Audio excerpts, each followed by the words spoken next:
কেউ উঠছেন হেঁটে, কেউ সাইকেল কোলে নিয়ে, কেউ আবার বাইক ওঠাতে সাহায্য নিচ্ছেন 2 থেকে 3 জনের। এই দৃশ্য মোংলার বাঁশতলা গ্রামের পাখিমারা খালের ওপর 90 মিটার দৈর্ঘ্যের সেতুর। সরাসরি কোনো সংযোগ সড়ক না থাকায় সেতুতে উঠতে হচ্ছে বাঁশের সিঁড়ি বেয়ে। এতে প্রায় ঘটছে দুর্ঘটনা।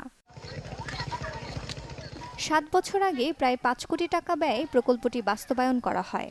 সেতু নির্মাণে দরপত্র দেওয়া হয় সংশ্লিষ্ট এক ঠিকাদারি প্রতিষ্ঠানকে।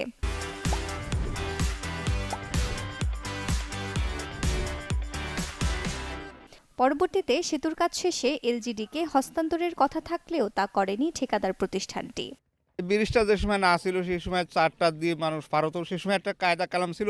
ব্রিজটা দিয়ে এখন আরও ক্ষতিগ্রস্ত, যেহেতু এরপরে ওঠার কাজ জানি।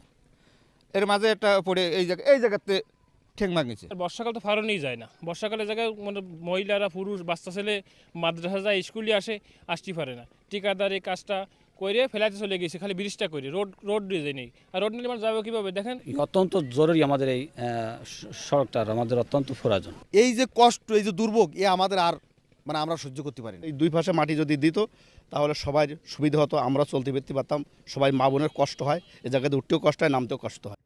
ভূমি অধিগ্রহণে জটিলতা দেখা দেওয়ায় ব্রিজটির 2 পাশে সংযোগ রাস্তা করা যায়নি বলে দাবি উপজেলা প্রকৌশলীর।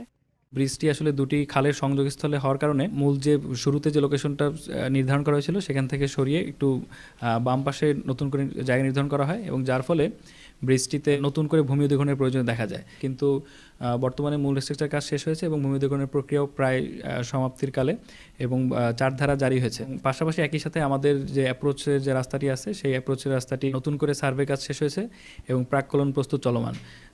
আশা করা যায় অতি শীঘ্রই আমরা কাজটি শুরু করতে পারব। এলাকাবাসীর চাওয়া জটিলতা কাটিয়ে দ্রুত হবে সংযোগ সড়ক, অবসান হবে ভোগান্তির। Desk report, channel 24।